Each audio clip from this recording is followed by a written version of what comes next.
بسم الله الرحمن الرحيم الحمد لله رب العالمين والصلاة والسلام على أشرف المرسلين أما بعد السلام عليكم ورحمة الله وبركاته. Muhtaram azizlar, biz dunyoda mo'min musulmonlar hammalarimiz bir-birimizga do'st, qadrli ulfat bo'lib hayot kechiramiz. Bizlarning eng katta dushmanimiz bor. Mana shu dushmanning yomonligidan doimo panoh so'raymiz. Bu dushmanimiz kim? Bu shayton alayhi la'nadur.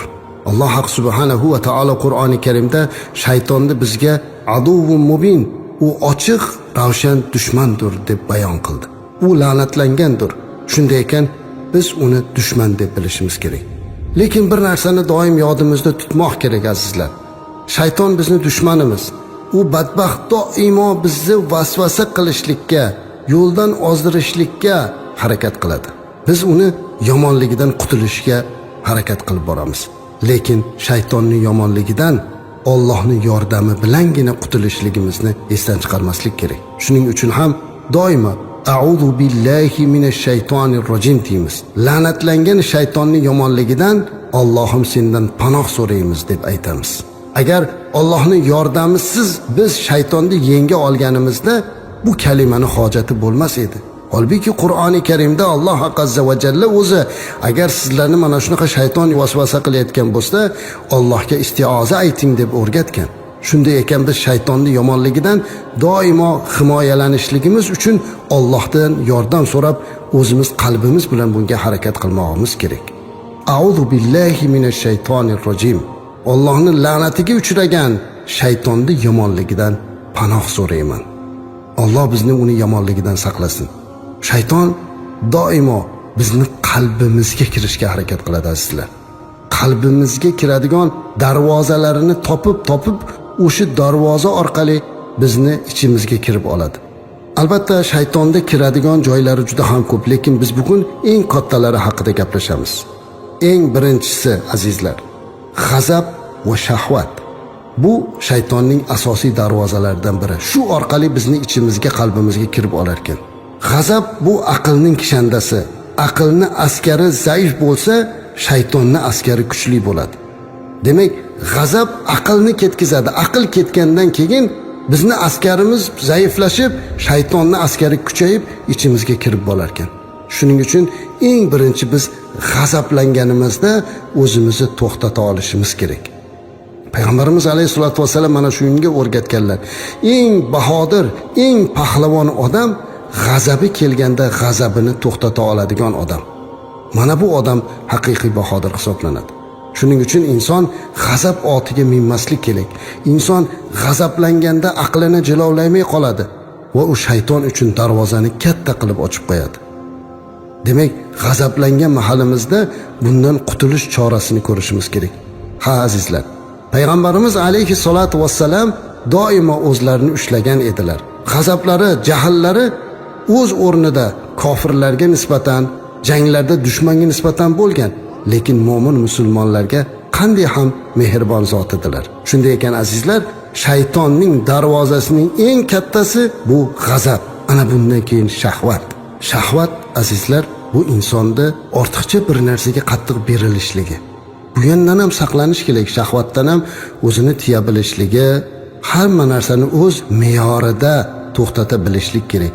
Bu ham shaytonning darvozasi ekan. Ya'ni shayton bizning ichimizga kirishligi uchun mana shu darvozalardan foydalanar ekan. Ikkinchi shaytonda darvozasi ochib biz ichimizga, qalbimizga kirib joylanib olishligi mumkin bo'lgan darvozalardan ikkinchisi hasad va hirs. Qarang, bandani biror narsaga hirs qo'yishi qanchalik kuchli bo'lsa, o'sha hirsi uni shunchalik ko'r va kar qilib qo'yar ekan. Payg'ambarimiz alayhisolatu vassalam har qanday narsaga bo'lgan muhabbat insonni ko'r va kar qilur deb aytgan ekanlar. Termiziy va Abu Dovud rivoyat qilgan hadisda.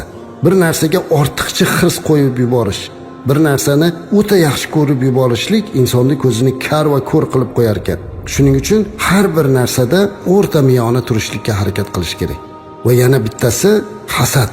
Hasad azizlar, bu shaytonning eng yaxshi foydalanadigan darvozalardan bittasi desam mubolag'a bo'lmaydi.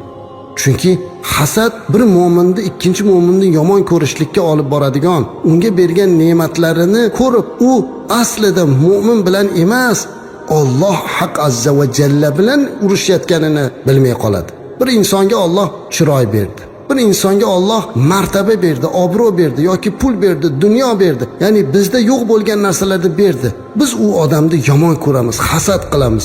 Hasad qilishimiz bilan shaytonga darvozani ochamiz. U bizni ichimizga kirib, yana uni kuchaytirishlikda davom etadi. "Ey" deydi, "qara" deydi, "bu odamda shunday narsasi bor, seniki yo'q." Lekin aslida u odamga o'sha chiroyni bergan ham yoki martabani, dunyoni bergan ham Robbimiz-ku. Nega Robbimiz bilan urushyapmiz? Bu shaytonning ishi, ko'rdingizmi? Shayton doimo Allohga qarshi bandani qo'yishga harakat qiladi. Shuning uchun ham hasad va hirs darvozasini ham nazoratga olishimiz kerak. Shaytonning yana darvozalardan bittasi osongina kirib olishlik imkoniyati, bu uchinchisi taomdan ortiqcha to'yib ovqatlanish ekan. Taomdan ham ehtiyot bo'lish kerak ekan azizlar. Agar ko'p taom yeydigan bo'lsak, bu shaytonning kirishligiga imkoniyat yaratilar ekan. Chunki ulamolar aytibdilarki, ko'p taom yeyilib o'ta to'q bo'lishlik ham insonga yomon hislatni olib kelar ekan. Qalbidan Allohning xavfini ketkizishga sabab bo'lar ekan. Ya'ni qorni to'qda g'ami yo'q degan gap bor-ku xalqimizda. O'ta qorin to'q, qalbdan haloyiqqa nisbatan rahmni ketishiga sabab bo'lar ekan. Ya'ni qorni to'qda, qorni och bilan nima ishi bor deb berdi xalqimiz. Qarang, o'ta qorni to'q bo'lsa ham inson boshqalarga rahm qilmay qo'yar ekan. Chunki boshqalarda ochlik hissini qanaqa o'tayotganini u qalbidan sezmay qoladi. Chunki o'zi qorni to'q. Shuning uchun o'ta to'q yurmaslik kerak. Bu hatto tibbiyotda ham hammamizga ma'lum. Taomni ortiqcha yeyishlik toatni og'ir ko'rib qolishlikka olib kelar ekan. Chunki qorni to'q bo'lgan odam ibodatdan ham dangasalik qilib qolar ekan. Hikmatli so'zni eshitganda ta'sirlanmaslik paydo bo'lib qolar ekan. Qarang shaytonning ishini. O'sha qorni to'q bo'lganda hatto hikmatli so'zlarni gapirganda ham ta'sirlanmay qolar ekan. Ba'zan marosim izdihomlarda odamlar juda qorinlarini to'yib bo'lgandan keyin ma'viza qilganda, bundoq qarasangiz ko'zlari uyquda o'tirganlarni ko'ramiz. Ha, bu odam juda ham qorinini to'ydirib olibdi-da, endi buni quloqiga hikmat kirmayapti. Hikmat darvozasini berkitib, shayton o'zini yomon darvozasini ochib qo'yadi.